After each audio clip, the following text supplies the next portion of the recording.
Esta foto fue tomada en 1871. En el Hospital Estatal de Danvers, Massachusetts. La niña que ves aquí es Catherine Doyle. Solo 9 años. Mira bien esta imagen. Mira sus ojos. La rigidez de su cuerpo. Esa expresión que no pertenece a una niña.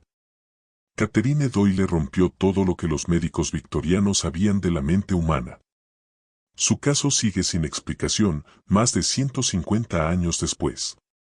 Esta fotografía capturó uno de los misterios médicos más oscuros del siglo XIX. Lo que le pasó a Catherine no puede explicarse con la medicina moderna. No puede explicarse con la psicología, tal vez nunca se entienda del todo. Pero la historia que vas a escuchar hoy va más allá de un caso médico. Es una historia que cuestiona los límites de la realidad humana. Para entender a Catherine Doyle, tenemos que volver a 1871. Estados Unidos aún sanaba de las heridas de la guerra civil.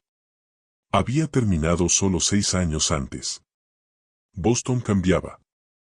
Lleno de inmigrantes irlandeses. Huyendo del hambre, de la pobreza. Buscando vida nueva en el nuevo mundo. La medicina mental era rudimentaria. Brutal. Los asilos eran oscuros, aislados. Ahí escondían a los que llamaban locos. No había comprensión real de la mente. Ni de los niños. Lo que no encajaba, se encerraba. Y se olvidaba. El hospital de Danvers, donde Catherine viviría sus últimos años, era una de esas instituciones. Construido sobre tierras de antiguas granjas de Salem, cargaba con la sombra de una historia oscura. Sus pasillos vieron torturas. Baños fríos prolongados. Amarras violentas. Aislamiento total. Experimentos inmorales. En ese lugar opresivo, limitado por la ignorancia, Catherine Doyle se convirtió en uno de los casos más perturbadores de la psiquiatría del siglo XIX. Los médicos de entonces, aunque bien intencionados, no tenían las herramientas para entender lo que veían. Catherine Doyle nació el 15 de marzo de 1862. En el corazón de Boston. Hija de Patrick y Mary Doyle. Inmigrantes irlandeses. Vinieron a América por una vida mejor. Patrick trabajaba en el puerto. Cargando barcos. Descargando mercancías de todo el mundo. Mary trabajaba en casas de ricos en Beacon Hill. Limpiaba. Cocinaba. Servía a las familias de la élite de Boston. Vivían en un departamento pequeño. 2 cuartos. En el North End. Barrio irlandés. Condiciones duras, pero fe firme. La fe católica los unía. La experiencia de emigrar, también. Catherine creció con las voces de vecinos viejos, hablando irlandés. Con el olor a pan recién hecho. Y con los cuentos de la vieja Irlanda, que su abuela le susurraba cada noche. Según todos los registros familiares y los archivos parroquiales. Catherine era una niña completamente normal. Durante sus primeros 7 años de vida. Era juguetona. Curiosa. Inteligente para su edad. Pero dentro de lo esperado para una niña de su origen y época. Jugaba con muñecas de trapo hechas por su madre. Ayudaba en tareas simples del hogar. Iba a misa los domingos en la iglesia de San Leonardo. Ahí aprendió oraciones básicas en latín. Los maestros de la escuela parroquial decían que era dedicada. No brillante. Pero sí constante. Aprendió a leer y escribir a un ritmo normal. Le gustaban las historias bíblicas. Se llevaba bien con otros niños. No había nada, absolutamente nada, en su conducta o desarrollo, que anunciara los hechos extraordinarios que vendrían después. Mary Doyle, en entrevistas con médicos, siempre repetía lo mismo. Catherine era mi niña dulce. Una hija amorosa. Le gustaba ayudar en la cocina. Y se preocupaba cuando su padre llegaba tarde del trabajo. Patrick decía lo mismo. La luz de nuestra casa. Una niña que traía alegría y normalidad a una vida marcada por la dureza de la pobreza urbana. Pero en septiembre de 1869, todo cambió. De forma tan repentina, tan drástica, que los médicos aún discuten qué ocurrió realmente con Catherine Doyle ese mes fatal. La mañana del 14 de septiembre de 1869, un martes que Mary recordaría por siempre, como el día en que perdió a su hija. Catherine despertó diferente. No físicamente. Tenía la misma cara redonda y pecosa. El mismo cabello rizado y castaño. La misma estatura pequeña de una niña de 7 años. Pero algo profundo, algo invisible, había cambiado durante la noche. Los primeros signos fueron sutiles. Catherine se despertó más tarde de lo habitual. Raro en ella. Siempre había sido madrugadora. Cuando bajó a desayunar, se movía distinto. Más lenta. Más calculada. Como si cada paso estuviera medido. Lo más inquietante, no saludó. No dijo su típico buenos días, mamá, buenos días, papá. Solo se sentó a la mesa. Y los miró fijamente. Mary recordaría esa mirada. Vacía, pero al mismo tiempo, muy, muy vieja. Cuando le preguntó si se sentía bien, Catherine respondió. Pero su voz había cambiado. No mucho, pero lo suficiente. Sonaba más áspera. Más madura.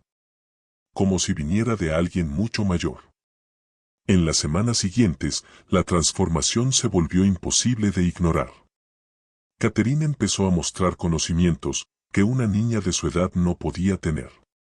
Durante las comidas, hablaba de hechos históricos con precisión impresionante. Hablaba de la Guerra de Independencia de Estados Unidos, como si la hubiera vivido. Mencionaba batallas específicas que jamás se enseñaban en su escuela parroquial. Aún más extraño, mostraba familiaridad con la filosofía griega antigua. Citaba a Aristóteles. A Platón. Y no como quien repite algo aprendido, sino como alguien que comprende. Patrick, confundido, le preguntó de dónde había aprendido todo eso. Catherine solo sonrió. Una sonrisa que empezó a asustar a sus padres. Y dijo: siempre lo he sabido. Su conocimiento religioso también creció.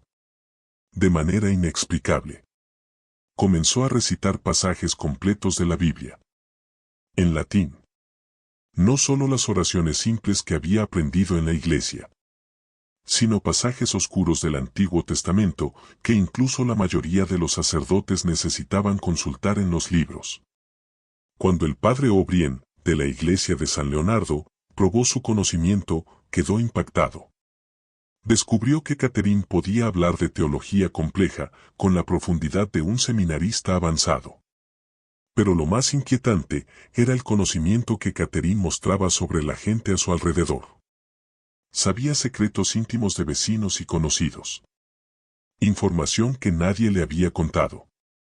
Mencionaba problemas matrimoniales entre parejas del vecindario. Deudas secretas. Y faltas morales que, supuestamente, nadie conocía. El conocimiento imposible de Catherine ya era perturbador. Pero pronto se vio que su transformación tenía lados más oscuros. Empezó a mostrar un interés morboso por la muerte y el sufrimiento. Algo completamente ajeno a la dulce niña que había sido. Catherine comenzó a hacer preguntas detalladas sobre cómo moría la gente. No la simple curiosidad infantil sobre la muerte, sino preguntas específicas. Técnicas. Sobre métodos de ejecución, tortura medieval y enfermedades mortales. Describía con precisión aterradora las prácticas de tortura de la Inquisición española. Métodos de asesinato de culturas antiguas. Y hasta técnicas de momificación egipcia. Lo más alarmante era que Catherine parecía disfrutar de esas descripciones. Sus ojos brillaban cuando hablaba del dolor. Y sonreía de una forma que hacía que los adultos sintieran un escalofrío.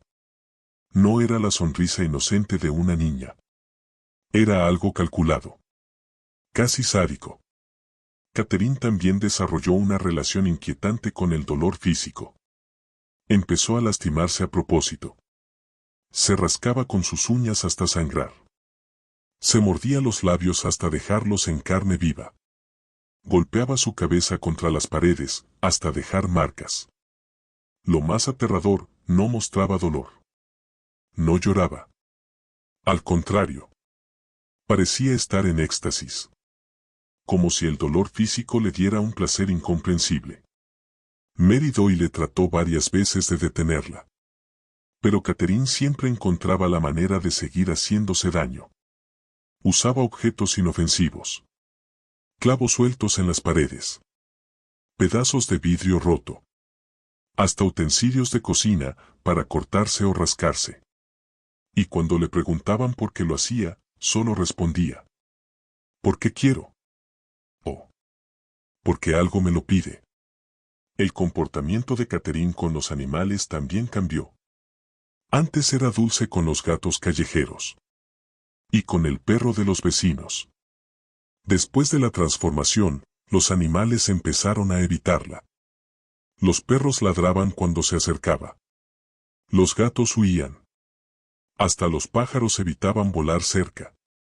Cuando Mary preguntó por qué los animales actuaban así, Catherine respondió con su nueva sonrisa fría: «Ellos saben lo que soy ahora, mamá. Son más listos que tú». Con el paso de los meses, el caso de Catherine fue más allá de lo mental y lo conductual. Empezó a mostrar capacidades físicas imposibles. La primera señal fue su fuerza. Catherine, que siempre había sido una niña pequeña y frágil, de pronto podía romper objetos con facilidad.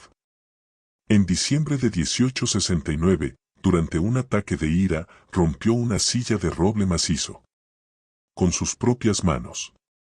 Patrick, que trabajaba con madera pesada en el puerto cada día, examinó la silla rota y se quedó perplejo.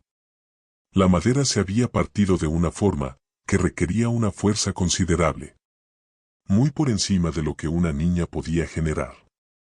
En otra ocasión, Catherine dejó las marcas de sus dedos grabadas permanentemente en la mesa de madera de la cocina familiar. No eran rasguños superficiales. Eran marcas profundas. Como si sus pequeños dedos tuvieran la dureza y la presión de herramientas de metal. Mary intentó lijarlas. Pero eran demasiado profundas. Quedaron ahí, como un recordatorio inquietante de la fuerza inexplicable de su hija. Catherine también comenzó a mostrar resistencia física anormal. Podía permanecer horas en posiciones incómodas, sin mostrar cansancio ni dolor. Una vez, Mary la encontró en medio de la sala, a las 2 de la madrugada. De pie. Inmóvil. Mirando fijamente la pared. Cuando le preguntó qué hacía, Catherine respondió que había estado así desde la cena. Más de 6 horas. Sin moverse ni una vez. Su resistencia al frío era especialmente impresionante. Durante el duro invierno de 1869 a 1870, salía afuera con muy poca ropa. Como si no sintiera el hielo. Mientras los vecinos temblaban de frío, ella caminaba tranquila.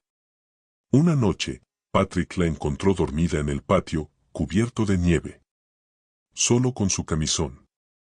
Sin señales de hipotermia. Sin incomodidad. Pero quizás lo más perturbador fue el cambio en los ojos de Catherine. Varios vecinos y conocidos comenzaron a comentar que había algo raro en su mirada. Decían que sus ojos tenían algo hipnótico. Casi depredador. Las personas que la miraban directamente por mucho tiempo sentían mareo. Dolores de cabeza. Y un miedo que no podían explicar. Mary notó que los ojos de Catherine a veces cambiaban de color. Dependiendo de la luz o de su estado de ánimo. Normalmente eran marrones. Pero a veces se volvían casi negros. Especialmente durante sus episodios más inquietantes. En algunas ocasiones, Mary juró haber visto formas moviéndose dentro de sus pupilas. Como si algo, otra cosa, mirara a través de los ojos de su hija. A medida que el comportamiento de Catherine se volvía más extraño, Patrick y Mary Doyle hicieron lo que haría cualquier padre desesperado. Buscaron ayuda por todas partes. Como católicos devotos, su primer recurso fue la iglesia. El padre Timothy O'Brien, de la iglesia de San Leonardo, conocía a Catherine desde su nacimiento. La había bautizado. Había guiado su primera comunión. Siempre la había considerado una de las niñas más dulces de su parroquia. Cuando los Doyle pidieron su ayuda, al principio dudó de lo que contaban. Pensó que era una fase difícil. Algo que muchos niños atraviesan.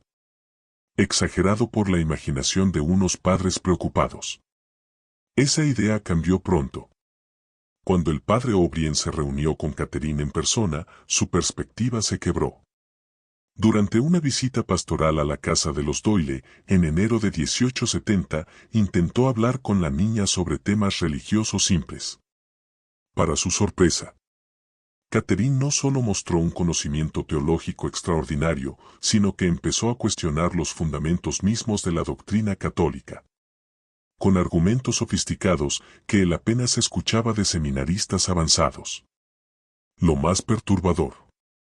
Catherine reveló conocer detalles íntimos de la vida personal del sacerdote. Mencionó pecados de su pasado. Dudas sobre su fe, que él nunca había confesado. Y hasta recuerdos específicos de su infancia, en un pequeño pueblo de Irlanda. Cuando el sacerdote, estremecido, le preguntó cómo sabía esas cosas. Catherine solo sonrió. Y respondió que sabía muchas cosas, sobre muchas personas. Convencido de que enfrentaba algo más allá de la comprensión médica común, el padre O'Brien decidió realizar un exorcismo. El ritual se llevó a cabo en la casa de los Doyle, una noche de febrero de 1870. Solo estaban presentes la familia y un diácono anciano. Lo que ocurrió durante esa ceremonia fue tan perturbador que el padre O'Brien jamás habló públicamente de ello. Solo escribió en sus diarios personales, descubiertos décadas después. Fue la experiencia más aterradora de toda mi vida sacerdotal. Durante el exorcismo, Catherine no reaccionó como decían los manuales religiosos. No mostró agonía. No se retorció. No gritó. No blasfemó. En cambio, rió. Una risa fuerte, que resonaba como si viniera de varias voces al mismo tiempo. Y luego, para horror absoluto del sacerdote, empezó a recitar el ritual del exorcismo junto con él. Palabra por palabra. En perfecto latín. Adelantándose a cada línea antes de que él la pronunciara. Después del exorcismo fallido, los Doyle recurrieron a la medicina. Esperaban que la ciencia ofreciera respuestas donde la religión había fallado. Buscaron al doctor Henry Morrison, uno de los pocos médicos de Boston especializados en trastornos mentales. Había estudiado en Europa, donde se desarrollaban técnicas psiquiátricas más avanzadas. El doctor Morrison era un hombre meticuloso, de mente científica, conocido por su precisión y documentación rigurosa de los casos clínicos. Cuando los Doyle pidieron su ayuda, abordó el caso de Catherine con escepticismo profesional. Pensó que trataba con una niña excepcionalmente inteligente, quizás afectada por algún trauma psicológico. Esa idea cambió drásticamente durante sus primeras sesiones con Catherine. El doctor realizó exámenes durante 2 semanas intensivas, en febrero y marzo de 1870. Documentó cada detalle del comportamiento y las capacidades de la niña. Sus informes, que aún existen en los archivos médicos históricos de Boston, son verdaderamente inquietantes. Morrison notó de inmediato que Catherine mostraba una inteligencia muy superior al promedio, pero enfocada casi exclusivamente en temas morbosos y perturbadores. Podía hablar de anatomía humana con precisión de estudiante de medicina. Describir enfermedades raras con todos sus síntomas. E incluso sugerir tratamientos médicos que estaban a la vanguardia en su tiempo. Durante las sesiones, Catherine dibujaba y escribía constantemente. Pero sus dibujos no eran flores, ni casas, ni animales. Eran esqueletos humanos. Escenas de muerte y descomposición. Figuras humanas en posiciones de extrema agonía. Sus dibujos eran técnicamente precisos. Demasiado para una niña sin formación artística. El Dr. Morrison se interesó especialmente en sus escritos. Catherine escribía con fluidez en varios idiomas que nunca había estudiado. Latín. Griego antiguo. Incluso jeroglíficos egipcios rudimentarios. Cuando le preguntaban dónde había aprendido esos idiomas, ella simplemente decía: las palabras vienen cuando las necesito. Pero lo que más perturbó al Dr. Morrison fueron los ojos de Catherine. En sus informes escribió extensamente sobre la sensación que le producían. Dijo que era una experiencia profundamente incómoda. Como ser observado por una inteligencia mucho más vieja y mucho más consciente de lo que debería existir en una mente tan joven. El doctor también documentó varias anomalías físicas durante sus exámenes. La temperatura corporal de Catherine era constantemente más baja de lo normal. Pero no mostraba signos de hipotermia. Su pulso era anormalmente lento, pero regular. Más extraño aún, las plantas del consultorio del doctor comenzaban a marchitarse, cuando Catherine permanecía ahí por largos periodos. Incluso cuando todas las demás condiciones eran normales. El suceso que finalmente llevó al ingreso de Catherine al hospital de Danvers ocurrió en una noche especialmente fría de febrero de 1870. Fue un incidente tan extraño, tan inexplicable, que convenció hasta a los más escépticos. Catherine necesitaba atención médica inmediata. Patrick Doyle despertó a las 3 de la madrugada con una sensación extraña. Algo no estaba bien. La casa estaba demasiado silenciosa. Y el aire, inusualmente frío. Aún para el invierno de Boston. Se levantó a revisar.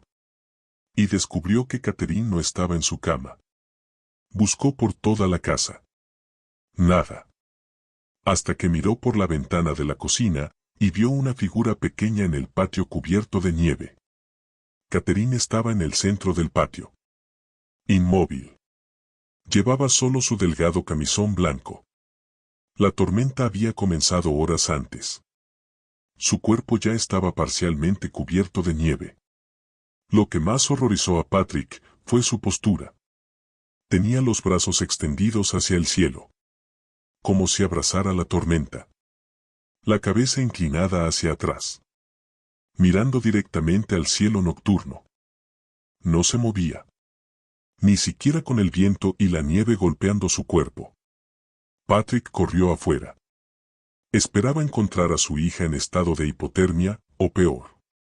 Pero cuando llegó hasta ella, quedó paralizado. Catherine no temblaba. No mostraba frío. Su piel estaba helada al tacto. Pero respiraba con normalidad. Y parecía completamente consciente. Cuando Patrick intentó llevarla adentro, Catherine giró lentamente la cabeza. Y lo miró. Lo que vio en ese instante lo atormentaría por el resto de su vida. Los ojos de Catherine estaban completamente negros. No dilatados. Negros por completo. Sin iris. Sin blanco. Y cuando habló, su voz resonó. No solo desde su garganta, sino desde el aire mismo a su alrededor. Miró directamente a Patrick. Con esos ojos imposibles. Y dijo palabras que él repetiría a los médicos toda su vida. Las estrellas casi están alineadas, padre. Y cuando se unan en la posición correcta, por fin entenderás que Catherine nunca existió realmente. Ella solo fue preparación, para algo mucho más importante. A la mañana siguiente, tras una noche sin dormir y horas de discusión entre Patrick, Mary, el padre O'Brien y el Dr. Morrison, se tomó la decisión más dolorosa de sus vidas. Catherine sería internada en el Hospital Estatal de Danvers. No fue una decisión fácil. Todos entendían que enfrentaban algo más allá de su comprensión. El padre O'Brien admitió que sus recursos espirituales no bastaban. El doctor Morrison confesó que nunca había visto un caso similar. Necesitaba la infraestructura de una institución especializada para intentar entender la condición de Catherine. Para Patrick y Mary, entregar a su única hija fue devastador. Pero sabían que Catherine era un peligro. No solo para sí misma, sino, quizás, para los demás. Sus demostraciones de fuerza sobrenatural, de conocimiento imposible y de conductas cada vez más inquietantes crearon una situación insostenible. El hospital de Danvers fue elegido porque era considerado una de las instituciones más avanzadas de Nueva Inglaterra para el tratamiento de trastornos mentales. Bajo la dirección del Dr. Elias Harwell, el hospital había implementado técnicas modernas de la psiquiatría europea y contaba con recursos para una extensa documentación médica. La mañana del 15 de marzo de 1870, exactamente un año después de su 8º cumpleaños, Catherine fue llevada desde su casa en Boston hasta el hospital de Danvers. Cooperó por completo, mostrando una comprensión extraña de la situación. Una comprensión que superaba con creces su edad. Durante el viaje en carruaje hacia Danvers, Catherine permaneció en silencio casi todo el tiempo. Miraba por la ventana, con esa expresión antigua que se había vuelto su sello. Solo una vez habló. Se volvió hacia el doctor Morrison, que la acompañaba, y dijo, «Va a intentar fotografiarme, ¿verdad, doctor? Será interesante ver lo que su cámara puede capturar». El Hospital Estatal de Danvers era una institución imponente y amenazante. Construido en estilo neogótico, el que dominaba la arquitectura institucional de la época. Levantado sobre colinas con vista panorámica al campo de Massachusetts. El edificio principal se extendía por más de 1 kilómetro. Con torres puntiagudas y ventanas arqueadas, creando una silueta más cercana a un castillo medieval que a un hospital moderno. La institución se había construido siguiendo los principios del tratamiento moral. Una filosofía psiquiátrica que prometía curar a los pacientes mediante rutina estructurada, trabajo terapéutico y un ambiente controlado. En teoría, era un enfoque revolucionario y humano. En la práctica, el hospital de Danvers se había convertido en un depósito de personas que la sociedad consideraba incurables o peligrosas. Cuando Catherine llegó en marzo de 1870, el hospital albergaba a más de 600 pacientes.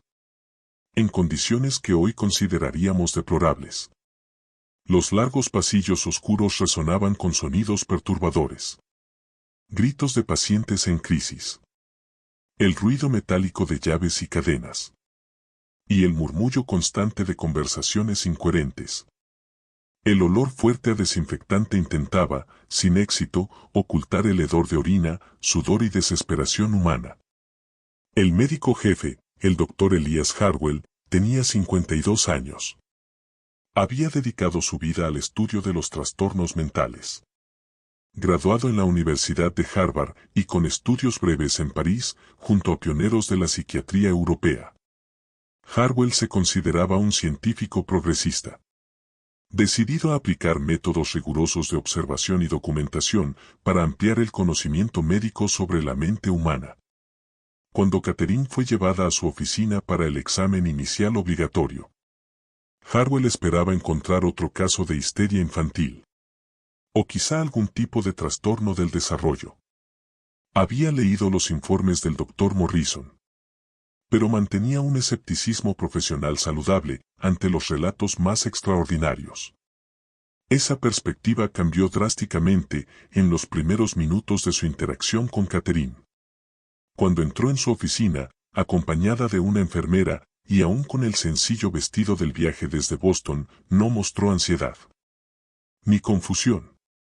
Ni miedo. En lugar de eso, observó la oficina con ojos calculadores. Como si evaluara no solo el lugar, sino también al Dr. Harwell mismo. Antes de que Harwell pudiera comenzar su examen rutinario, Catherine lo sorprendió. Mencionó detalles específicos sobre 3 pacientes que habían muerto recientemente en el hospital. Sabía sus nombres completos. las fechas exactas de sus muertes. Y lo más perturbador, detalles íntimos sobre las circunstancias que habían llevado a esas muertes. Información que solo existía en archivos médicos confidenciales, a los que ella jamás pudo tener acceso. Aún más impactante, Catherine demostró saber secretos personales del propio Dr. Harwell. Mencionó hechos de su infancia, decisiones profesionales controvertidas que él había tomado, y hasta aspectos de su vida conyugal que habían causado problemas en su matrimonio. Cuando Harwell, visiblemente conmocionado, le preguntó cómo sabía todo eso, Catherine solo sonrió. Esa sonrisa fría que ya era su marca. Y respondió: tengo mis maneras de saber cosas sobre gente interesante. Al principio, Catherine fue colocada en la sala pediátrica del hospital. Una sección pequeña. Alojaba a unos 20 niños con diversos trastornos mentales. La supervisaba la hermana Margaret O'Connell, una monja irlandesa con más de 15 años trabajando con niños perturbados. Se consideraba experimentada para tratar casos difíciles. La presencia de Catherine en la sala pediátrica pronto se volvió problemática. Pero no por las razones que el personal médico esperaba. Catherine no era violenta con los otros niños. No causaba alborotos. Y obedecía las reglas básicas de la institución. El problema era más sutil. Y en muchos sentidos, más inquietante. Catherine ejercía una influencia extraña e inexplicable sobre los demás niños de la sala. En menos de una semana después de su llegada, 3 niños que antes eran considerados casos estables, comenzaron a mostrar comportamientos nuevos y perturbadores. Dejaron de participar en las actividades recreativas. Dejaron de responder con normalidad al personal médico. Y pasaban horas sentados, en silencio, mirando fijamente puntos específicos de las paredes. Como si vieran algo que los adultos no podían ver. Una niña de 6 años llamada Emma Sullivan, que había sido internada por terrores nocturnos, tras la muerte de sus padres en un accidente de carruaje, empezó a hablar obsesivamente de una figura sombría. Decía que siempre estaba presente en la sala. Emma describía a esa entidad con detalles precisos. Una mujer muy alta, vestida completamente de negro. Con cabello largo y oscuro, que se movía aunque no hubiera viento. Y ojos que eran agujeros oscuros, donde debía haber luz. Lo más inquietante, todos los niños que comenzaron a mostrar esos comportamientos, describieron la misma figura. La misma altura. La misma apariencia. Los mismos detalles del rostro y la ropa. Como si todos estuvieran viendo exactamente lo mismo. Algo invisible para los adultos, pero perfectamente real para ellos. La hermana Margaret intentó al principio descartarlo. Dijo que era histeria colectiva. O imaginación infantil exagerada. Pero su preocupación aumentó cuando notó que esos niños también empezaron a mostrar conocimientos que no podían tener. Hablaban de eventos de la vida de Catherine antes de su ingreso. Mencionaban conversaciones específicas que había tenido con sus padres. Incluso describían detalles de la casa de la familia Doyle en Boston. Lugares que ninguno de ellos había visitado jamás. Un niño de 9 años llamado Timothy Chen, hijo de inmigrantes chinos, que había sido internado por episodios de mutismo selectivo, de repente comenzó a hablar con fluidez sobre la infancia de Catherine en Irlanda. Contaba historias sobre parientes que habían muerto antes de que ella naciera. ¿Cómo podía Timothy saber esa información íntima sobre una familia irlandesa estadounidense? ¿Cómo podían esos niños tener acceso a esos detalles personales? La situación se volvió aún más alarmante cuando los niños empezaron a actuar de manera coordinada. Como si siguieran instrucciones invisibles. Se movían por los pasillos en formaciones específicas. Se sentaban en configuraciones geométricas durante las comidas. Y a veces hablaban al unísono, recitando palabras en idiomas que ninguno había estudiado. El doctor Harwell, observando todo con creciente preocupación, comenzó a sospechar que Catherine influía de algún modo en el comportamiento de los demás niños, usando métodos que él no podía entender ni detectar. Sus observaciones detalladas documentaron patrones de conducta que desafiaban cualquier explicación psicológica convencional. Después de 6 semanas de observación cuidadosa, Harwell tomó una decisión difícil: trasladar a Catherine a una habitación individual en la sección de aislamiento del hospital. La decisión no se debió a violencia ni a comportamiento disruptivo, sino a la influencia inexplicable que ejercía sobre los otros niños, y a la necesidad de estudiarla en un entorno más controlado. La habitación de aislamiento asignada a Catherine estaba en el tercer piso del ala este del hospital, lejos de las áreas principales de actividad. Era una celda austera de unos 3 por 4 metros. Solo tenía una cama de hierro con colchón delgado, una pequeña mesa de madera, una silla sencilla y un cubo metálico para sus necesidades. Una ventana pequeña, protegida con barrotes de hierro, dejaba pasar poca luz natural durante el día. El traslado a aislamiento marcó el inicio de una fase más intensa: observación y experimentación médica. El doctor Harwell estaba decidido a entender la naturaleza de su condición y, si era posible, documentarla de una forma que contribuyera al conocimiento científico sobre los trastornos mentales raros. Las sesiones diarias con Catherine pronto tomaron un rumbo inusual. En lugar de responder pasivamente a las preguntas del doctor, ella tomaba el control de las conversaciones. Las dirigía hacia temas que ponían a Harwell profundamente incómodo.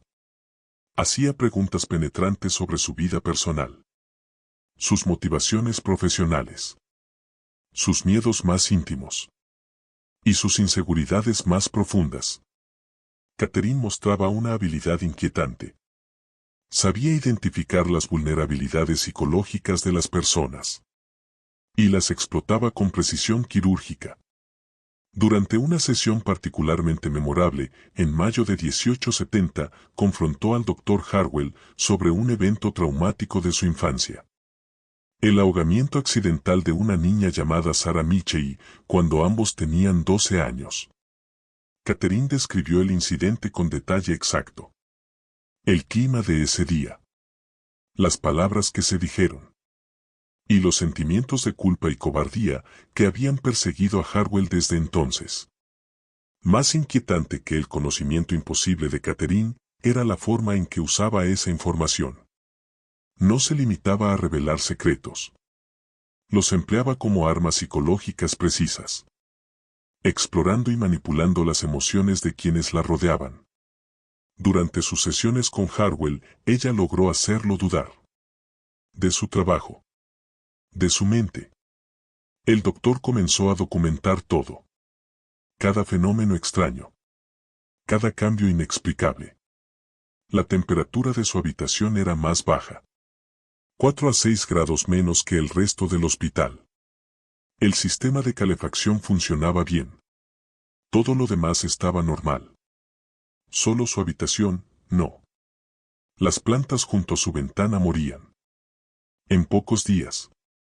Sin importar el cuidado que recibían. Algo más inquietante, el personal empezó a tener síntomas. Las enfermeras sufrían dolores de cabeza, náuseas, pesadillas. Solo después de trabajar cerca de Catherine, 2 guardias pidieron traslado. Dijeron sentir que alguien los observaba, incluso cuando Catherine dormía. En el verano y otoño de 1870, Harwell inició un programa experimental. Más allá de cualquier protocolo médico de la época. Creía que el caso era único. Una oportunidad para entender la mente humana y sus límites. Realizó pruebas de memoria, lenguaje, conocimiento general, capacidades cognitivas. Usó exámenes diseñados para adultos educados. Lógica compleja. Análisis filosófico. Historia detallada. En todos, Catherine superó lo posible. Harwell quiso descubrir el origen de su conocimiento. Le mostró fotografías de desconocidos, documentos antiguos, textos en lenguas muertas. Catherine respondía con certeza. Sabía nombres, fechas, detalles imposibles. En un experimento, le mostraron la foto de un hombre muerto hacía 10 años. En otra ciudad. Sin contexto alguno. Ella dijo su nombre completo. Habló de su familia. De su muerte. De su carácter. De sus hábitos. Harwell investigó después. Todo era cierto. Durante los experimentos, ella empezó a mostrar algo nuevo. Premoniciones. Predijo muertes. 3 pacientes. Nombró cuándo. Y cómo. Cada predicción se cumplió. Exactamente. Mientras su mente parecía volverse más poderosa, su cuerpo empezaba a fallar. Invierno de 1870 a 1871. El deterioro fue rápido. Y sin patrón médico claro. Parecía vinculado a sus fenómenos. Catherine empezó a perder peso. De forma alarmante. A pesar de comer con normalidad. Su piel se volvió pálida.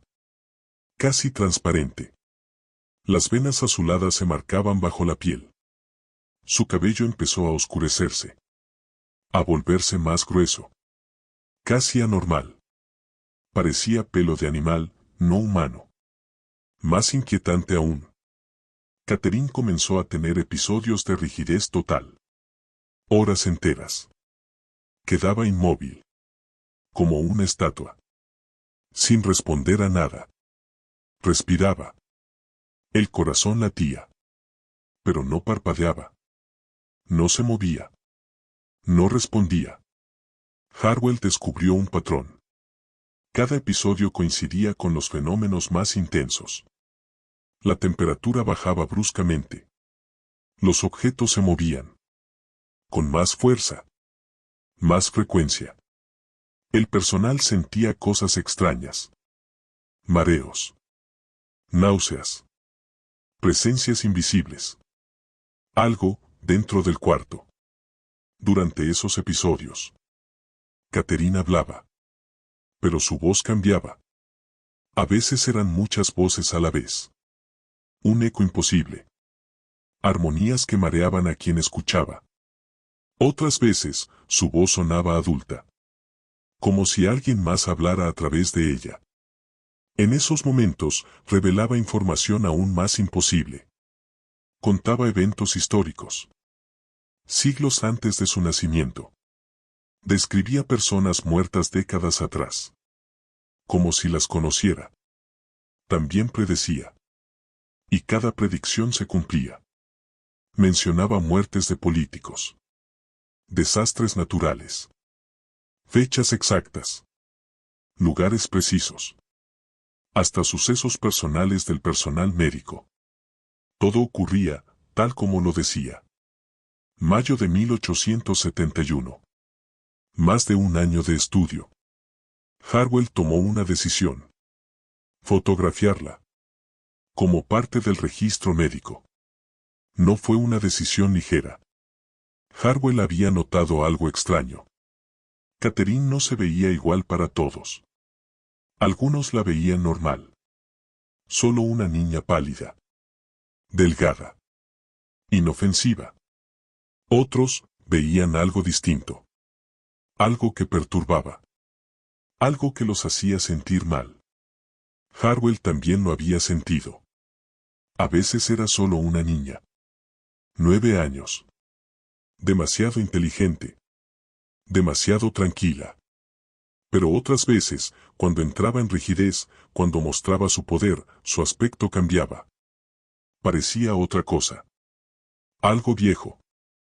Algo fuerte. Más allá de lo humano.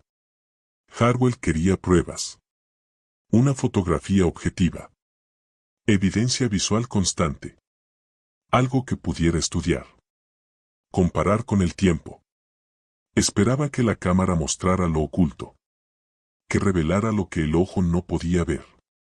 La fotografía médica era nueva, pero ya se usaba en algunos hospitales para registrar pacientes y estudiar relación entre cuerpo y mente. Harwell pensó que esa imagen podría cambiarlo todo. El doctor Harwell contactó a James Thornton, fotógrafo especializado en retratos médicos. Había trabajado con varios hospitales psiquiátricos en Boston. Thornton era conocido por su discreción, su técnica precisa y su experiencia con pacientes en distintos estados mentales y físicos. Cuando Harwell le explicó el caso, Thornton mostró interés científico. Había fotografiado a cientos de pacientes psiquiátricos. Estaba acostumbrado a lo inusual. Aceptó realizar la sesión bajo condiciones controladas, con equipo especializado para capturar cada detalle. La sesión se programó para la mañana del 15 de junio de 1871. Exactamente 15 meses después de la llegada de Catherine. Harwell eligió un jueves por la mañana. Sabía que Catherine solía estar más tranquila en esas horas. Thornton llegó al hospital a las 9. Traía su equipo pesado. Una cámara de gran formato. Un trípode firme. Placas de vidrio para la captura. Y los químicos necesarios para revelar las fotos en el lugar. Había fotografiado muchos pacientes antes. Sabía manejar la agitación, la falta de cooperación, el comportamiento impredecible. Pero al entrar al cuarto de Catherine, notó algo distinto. La luz se sentía rara. Aún considerando la orientación de la ventana y la hora del día. Había una penumbra sutil. Una sombra que parecía concentrarse alrededor de Catherine. Como si la luz natural se absorbiera o se torciera a su alrededor. Catherine estaba sentada en su silla habitual. Llevaba un sencillo vestido gris de algodón. El uniforme estándar para las pacientes del hospital. Observaba a Thornton con atención. Sin curiosidad infantil. Más bien con evaluación. Como si entendiera el proceso. Como si ya lo conociera.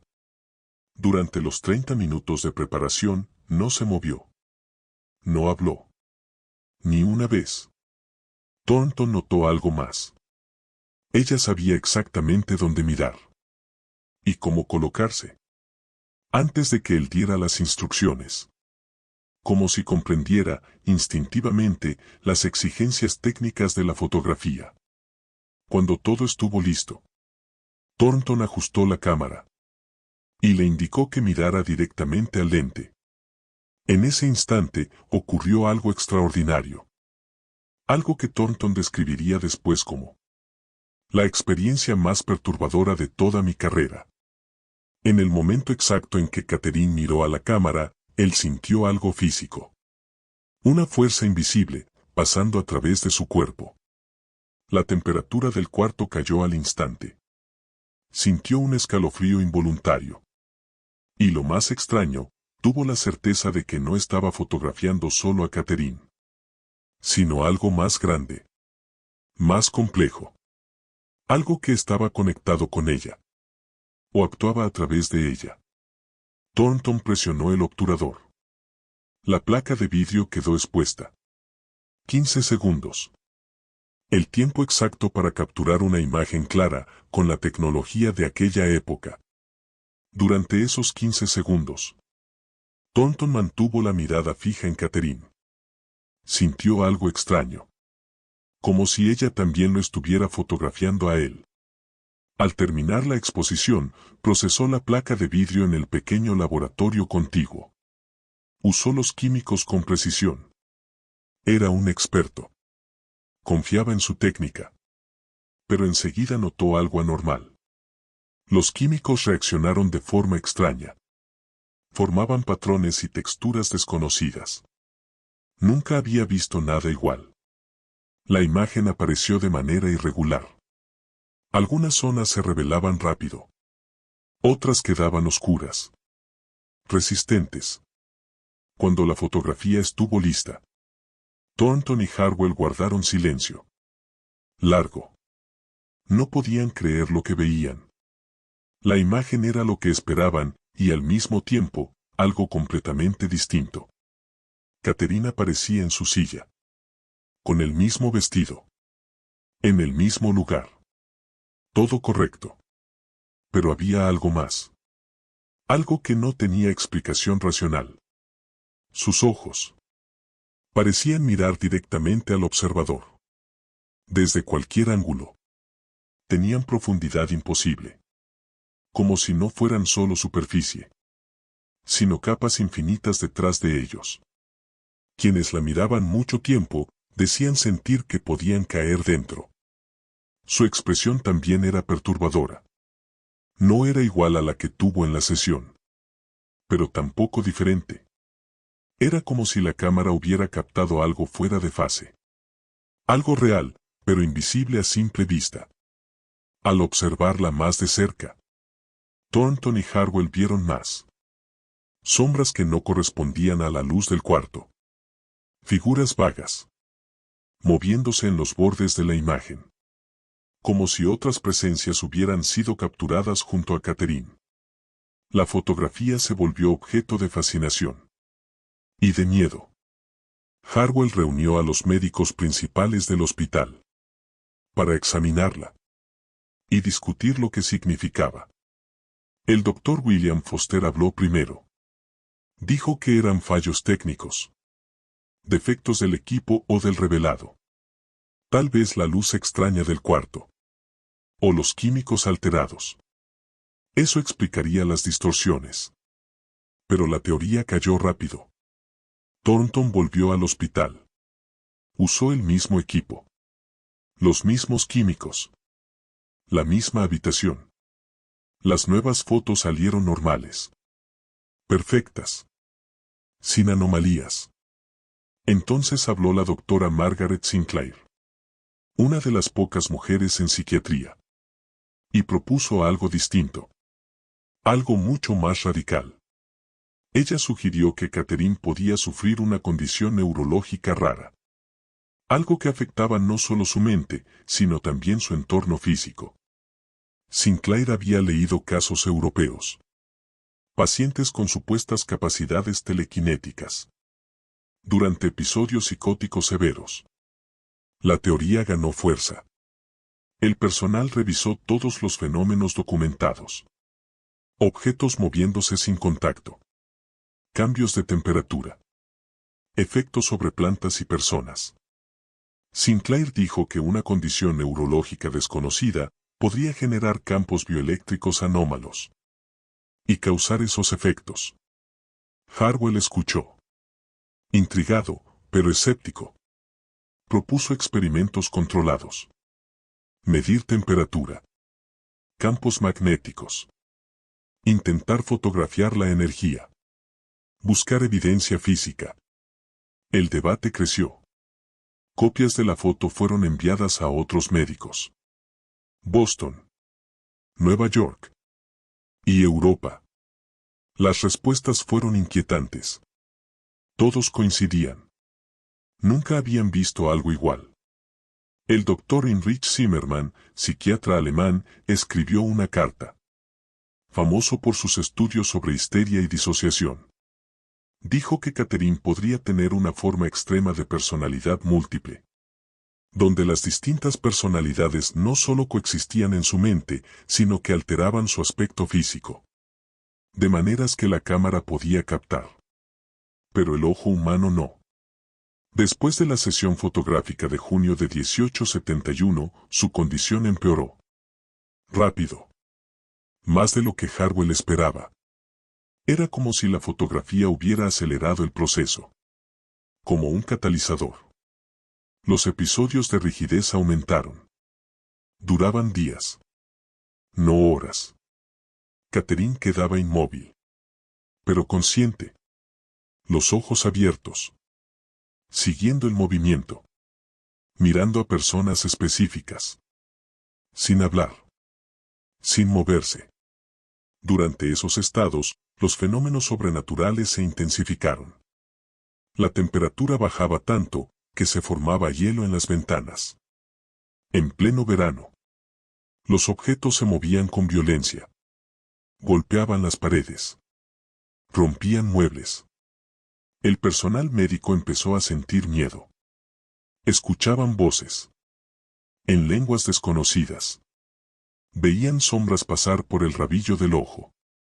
Sentían náuseas. Vértigo. Y una presencia que no podían explicar. Agosto de 1871. La hermana Margaret O'Connell, que había trabajado con Catherine durante meses, pidió traslado permanente. En su carta escribió: "No puedo seguir trabajando cerca de esa niña. Lo que sea que le esté pasando, se está extendiendo más allá de su habitación. Temo por nuestra seguridad". El deterioro físico de Catherine se aceleró después de la fotografía. Perdió peso de forma drástica. Su cuerpo se volvió esquelético. La piel, casi transparente. Las venas y tendones visibles bajo la epidermis. El cabello se volvió negro como el carbón. Creció rápido. Demasiado. Septiembre de 1871. Catherine entró en su estado final. Catatónica. Completamente inmóvil. 6 semanas seguidas. No comía. No bebía. No hablaba. Médicamente debía haber muerto en días. Pero seguía viva. Su cuerpo funcionaba. De algún modo que Harwell no podía explicar. Durante esas semanas, seguía consciente. Sus ojos seguían los movimientos del personal. A veces se detenían, mirando un punto invisible. Los labios se movían levemente. Como si susurrara a alguien que nadie más veía. Catherine Doyle murió la mañana del 2 de noviembre de 1871. 9 años. Harwell estaba presente. Su muerte fue tranquila. Cerró los ojos. Y dejó de respirar. En ese instante, la temperatura de la habitación subió. Por primera vez en meses. Volvió a lo normal. Pero su muerte no fue el final. Fue el comienzo de algo más inquietante. La autopsia reveló anomalías. Harwell y un colega de Boston quedaron perplejos. Los órganos estaban intactos. Sin señales de enfermedad ni deterioro. El cerebro mostraba algo imposible. Zonas demasiado desarrolladas. Otras, en estado casi embrionario. El cuerpo tampoco se descompuso. Pasaron semanas. Sin químicos de conservación. Y seguía intacto. Era como si el proceso natural se hubiera detenido. O ralentizado drásticamente. Cuando por fin fue enterrada en el cementerio del hospital, ocurrieron más cosas extrañas. Las plantas no crecían sobre su tumba. La tierra permanecía fría. Más fría que el resto del terreno. Los visitantes del cementerio hablaban de malestar. De un peso en el aire. De un miedo sin causa. Harwell siguió estudiando el caso toda su vida. Publicó varios informes académicos. Leídos en círculos psiquiátricos de todo el mundo. No porque dieran respuestas, sino porque desafiaban todo lo que la medicina creía saber. La fotografía de Catherine se volvió legendaria. Analizada. Debatida. Rechazada y temida. Copias fueron enviadas a universidades de Europa y América. Nadie logró explicar sus anomalías. Ni el misterio que seguía mirando desde esos ojos. Se propusieron muchas teorías. Defectos técnicos. Fenómenos ópticos raros. Pero ninguna explicó del todo el impacto psicológico de la imagen. Décadas después de su muerte, los investigadores seguían visitando los archivos del hospital de Danvers. Querían estudiar su caso. Los informes detallados del Dr. Harwell ofrecían información sobre un fenómeno que escapaba a la medicina común. 1923, más de 50 años después.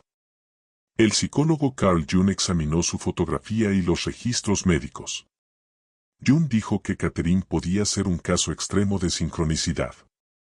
Eventos conectados por significado, no por causa. Sugirió que ella era un punto de convergencia. Un lugar donde distintas realidades psíquicas se unían y se hacían visibles. Con el conocimiento moderno, el caso de Catherine Doyle abre posibilidades nuevas. Interpretaciones que el siglo XIX no podía imaginar. Investigadores actuales han estudiado sus registros. Han propuesto teorías científicas. Una dice que Catherine sufrió epilepsia del lóbulo temporal. Una variante rara.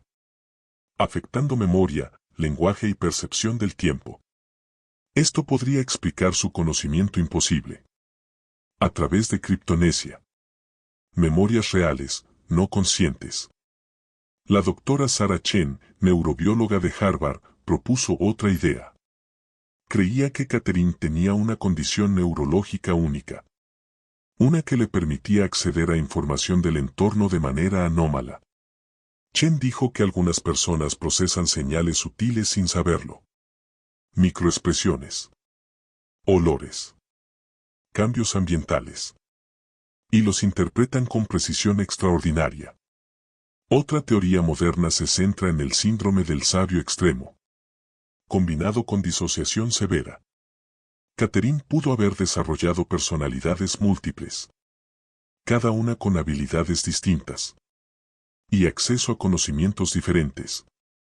Eso explicaría los idiomas. Y el saber especializado. Pero aún así, las teorías no logran explicar lo físico. Los cambios de temperatura. Los objetos que se movían.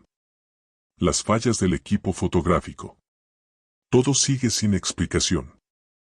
Algunos investigadores modernos creen que Catherine sufría una forma extrema de lo que hoy se llama persona altamente sensible. Combinada con anomalías bioeléctricas. Sugieren que ciertas personas pueden generar campos electromagnéticos anómalos. Capaces de alterar aparatos electrónicos. Y la temperatura del entorno. El caso de Catherine Doyle dejó huella. En la medicina. En la cultura. Y en los estudios paranormales. Su historia se convirtió en una de las más documentadas. Y debatidas. Inspiró generaciones de investigadores. Y abrió una pregunta que sigue viva: ¿hasta dónde llegan los límites de la mente humana? Los registros detallados del Dr. Harwell establecieron un estándar para documentar casos anómalos. Un modelo que aún se usa hoy. Su enfoque meticuloso y científico, ante fenómenos que desafiaban la lógica médica, influyó en cómo los investigadores modernos abordan casos similares. Más de 150 años después de su muerte, Catherine Doyle sigue siendo un enigma. Un desafío a los límites de la experiencia humana. Su caso es una intersección fascinante. Entre la medicina, la psicología, y lo que podría estar más allá de nuestra comprensión actual. Lo más impactante no es solo lo extraordinario de sus síntomas, sino la calidad excepcional de la documentación. Harwell y su equipo crearon un registro riguroso, científico, tan detallado que hoy permite estudiarla con herramientas modernas, conceptuales, analíticas. Cuando miramos su fotografía hoy, vemos lo mismo que vieron los médicos de entonces. Una imagen familiar y profundamente inquietante. Sus ojos parecen contener una inteligencia que supera su edad. Una experiencia que no debería existir en una niña de 9 años.